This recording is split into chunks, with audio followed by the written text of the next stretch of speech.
ಸ್ನೇಹಿತರೆ, welcome back to my channel. ಸ್ನೇಹಿತರೆ, ನಮ್ಮ ಸ್ಕೂಲಿನ ಅಂದರೆ ನಮ್ಮ ಗೌರ್ಮೆಂಟ್ ಸ್ಕೂಲಲ್ಲಿ ಯಾರೆಲ್ಲ ಓದಿದ್ದೀವಿ ಅವರಿಗೆಲ್ಲ ನಾನು ಒಂದು ಹಳೆ ಓಲ್ಡ್ ಮೆಮರೀಸ್ನ ನಿಮಗೆ ಈಗ ನಿಮ್ಮ ಕಣ್ಮುಂದೆ ಇಡ್ತೀನಿ.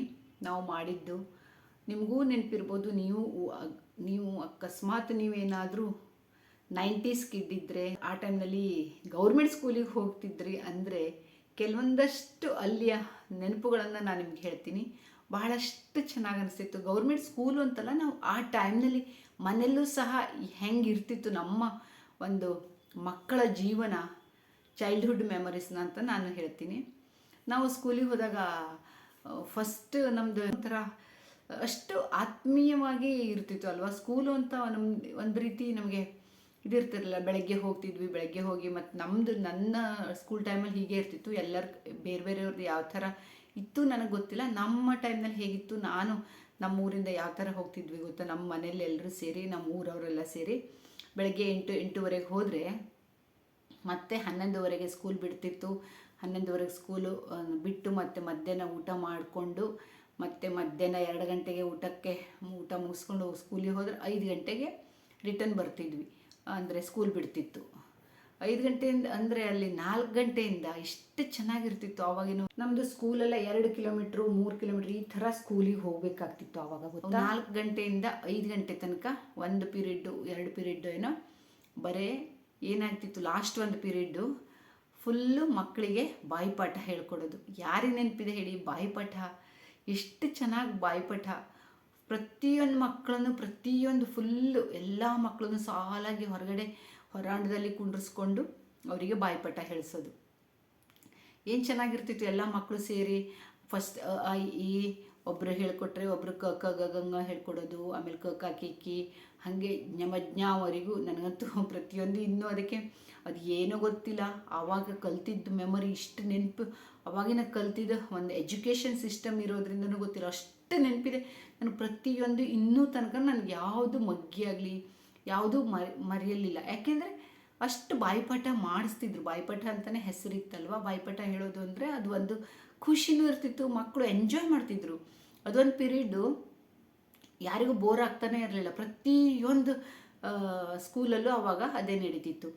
4ರಿಂದ 4:45 ಒಳಗಡೆ ಸ್ಟಾರ್ಟ್ ಮಾಡಿದ್ರೆ 5 ಗಂಟೆ ತನಕ, ಅಂದರೆ 1 ಪೀರಿಯಡ್ 1/4 ತಾಸಂತೂ ಅದೇ ನಡೀತಿತ್ತು. ಎಲ್ಲ ಮಕ್ಕಳು ಬಾಯಿಪಾಠ ಹೇಳ್ಕೊಡೋದು, ಒಬ್ಬರು ಹೇಳ್ಕೊಡೋದು, ಒಬ್ಬರು ಎಲ್ಲರೂ ಅದನ್ನು ರಿಪೀಟ್ ಮಾಡ್ತಾ ಹೋಗೋದು. ಈಗ ಈ ಒಬ್ಬರು ಕ ಕ ಗ ಜ್ಞ ಅವರಿಗೆ ಒಬ್ಬರು ಹೇಳ್ಕೊಟ್ರು ಅಂದರೆ ಇನ್ನು ಕ ಕ ಕಿ ಕಿ ಒಬ್ಬರು ಹೇಳ್ಕೊಡೋದು. ಅದಾದಮೇಲೆ ಮಗ್ಗಿ ಅಂತೂ ನೋಡಿ, ನನಗಂತೂ ಮಗ್ಗಿ ಇಷ್ಟು ನೆನಪಿದೆ ಈಗಲೂ ಸಹ. ಯಾಕೆಂದರೆ 1 2 100 ತನಕ ಹೇಳೋದಲ್ಲದೆ 2 1 2 2 2 4 2 3 6 ಈ ಥರ ಅವ್ರು ಹೇಳ್ಕೊಟ್ಟಿದ್ದನ್ನು ಎಲ್ಲ ಮಕ್ಕಳು ಜೋರಾಗಿ ಕೂಗ್ತಾ ಹೇಳೋದು. 2 1 2 2 4 ಅಂತ. ಈಗಿನ ಮಕ್ಕಳು ಟೇಬಲ್ಸ್ ಅಂತ ಹೇಳ್ತಾರೆ. ಟೇಬಲ್ 2 1 2 2 2 4 2 3 6 2 4 8 ಅಂತ ಹೇಳ್ತಾರೆ ಈಗಿನ ಮಕ್ಕಳು. ನಮಗೆಲ್ಲ ಅದೆಲ್ಲ ಫಸ್ಟ್ ನನಗಂತೂ ಕಷ್ಟ ಆಗ್ತಿತ್ತು. ನನ್ನ ಮಕ್ಕಳಿಗೆ ಕಲಿಸುವಾಗ 2 1 2 2 2 4 ಅಂತ ಹೇಳ್ಕೊಡುವಾಗ ಅವರಿಗೆ ಕನ್ನಡ ಎಲ್ಲ ಗೊತ್ತಾಗ್ತಾ ಇರಲಿಲ್ಲ. ನಾವಂತೂ ಎಷ್ಟು ಚೆನ್ನಾಗಿ ಒಂಥರ ಎಂಜಾಯ್ ಮಾಡ್ತಿದ್ವಿ. ನನಗಂತೂ 2 1 2 2 4 2 3 6 2 4 8 2 5 10 ಪ್ರತಿಯೊಂದು ನಾನು 21 ತನಕ ಮಧ್ಯದಲ್ಲಿ ಯಾವುದು ಕೇಳಿದ್ರು ಬರ್ತಿತ್ತು. ಈಗಲೂ ನನಗೆ ಬರುತ್ತೆ, ಯಾವುದು ನನಗೆ ಮರ್ತಿಲ್ಲ. ಅಷ್ಟು ಒಂಥರ ಮೆಮೊರಿ ನಮ್ದು ಅಷ್ಟು ಸ್ಟ್ರಾಂಗ್ ಮಾಡ್ತಿದ್ರು, ಅಷ್ಟು ನಮ್ಮ ಬುದ್ಧಿಶಕ್ತಿ ಹೆಚ್ಚಾಗ್ತಿತ್ತು ಗೊತ್ತಾ. ಅದಲ್ಲದೆ ಆಮೇಲೆ ನನಗೆ ಕಾಲು ಅರ್ಧ ಮುಕ್ಕಾಲು ನಮ್ಮ ಸ್ಕೂಲಲ್ಲಿ ಅಂತಲ್ಲ ಮನೆಯಲ್ಲೂ ಕಲಿಸ್ತಿದ್ರು.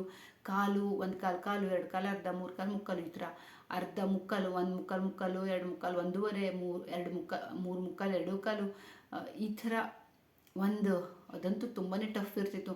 4 ಮುಕ್ಕಾಲು 3 5 ಮುಕ್ಕಾಲು 3 ಮುಕ್ಕಾಲು ಇದು ಯಾರಿಗೂ ಹೇಳ್ಕೊಡೋಕೆ ಬರ್ತಾ ಇರಲಿಲ್ಲ, ನಾನೇ ಹೇಳ್ಕೊಡ್ತಿದ್ದೆ. ಯಾಕೆಂದರೆ ನನಗದು ಪಟ್ ಅಂತ ನನಗೆ ಬರ್ತಿತ್ತು ಗೊತ್ತಾ. ಈಗಲೂ ನನಗದು ಬರುತ್ತೆ. ಅಷ್ಟು ಚೆನ್ನಾಗಿ ಒಂಥರ ಕಲಿಸ್ತಿದ್ರು ಸ್ಕೂಲಲ್ಲಿ. ಆಯ್ತಲ್ಲ ಸ್ಕೂಲಲ್ಲಿ. ಆಮೇಲೆ ಜನವರಿ ಫೆಬ್ರವರಿ ಆಯಿತು, ಮಾಸ, ಇದು ತಿಂಗಳುಗಳಾಯಿತು, ವರ್ಷದ 12 ತಿಂಗಳುಗಳು. ಮಾಸ ಚೈತ್ರ ವೈಶಾಖ ಜ್ಯೇಷ್ಠ ಆಷಾಢ ಇದು. ಆಮೇಲೆ ಮೇಷ ವೃಷಭ ರಾಶಿಗಳು, ನಕ್ಷತ್ರಗಳು, ಮತ್ತು ಋತುಗಳು, ನಕ್ಷತ್ರಗಳು, ಆಮೇಲೆ ಋತುಗಳು, ಹೀಗೆ ಎಲ್ಲದೂ ನಮಗೆ ಆವಾಗ ಕಲಿಸ್ತಿದ್ರು ಸ್ಕೂಲಲ್ಲಿ. ಅದೊಂದು ಬಾಯಿಪಾಠ ಆಗಿಬಿಟ್ಟಿತ್ತು. ಅದಿಲ್ಲದೇ ಬಾಯಿಪಾಠ ಇಲ್ಲದೇ ಒಂದು ದಿನವೂ ಕಳೀತಾ ಇರಲಿಲ್ಲ.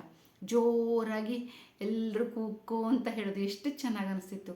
ಅದಾದ ನಂತರ ಆ ಟೈಮ್ನಲ್ಲಿ ಏನಾಗ್ತಿತ್ತು ಗೊತ್ತಾ, ನಮ್ಮ ಮನೇಲೂ ಸಹ ನಮ್ಮ ಜಾಯಿಂಟ್ ಫ್ಯಾಮಿಲಿ ಅಂದರೆ ಜಾಯಿಂಟ್ ಫ್ಯಾಮಿಲಿ ಎಲ್ಲ ಚಿಕ್ಕಪ್ಪನ ನಮ್ಮ ಬೇರೆ ಬೇರೆ ಆದ್ರೂ ಸಹ ದೊಡ್ಡ ಮನೆಯಲ್ಲಿ ಹೊರಗಡೆ ಒಂದು ಹೆಬ್ಬಾಗಿಲು ಅಂತ ಹೇಳ್ತೀವಿ, ಜಗಲಿ, ಅಲ್ಲಿ ಕುಂತ್ಕೊಂಡು ಒಂದು ದೊಡ್ಡವರು ಒಬ್ಬರು ನಮ್ಮ ಅಜ್ಜ, ದೊಡ್ಡಪ್ಪ, ಚಿಕ್ಕಪ್ಪ ಯಾರಾದರೂ ಎಲ್ಲರಿಗೂ ಬಾಯಿಪಾಠ ಹೇಳಿಸ್ತಿದ್ರು.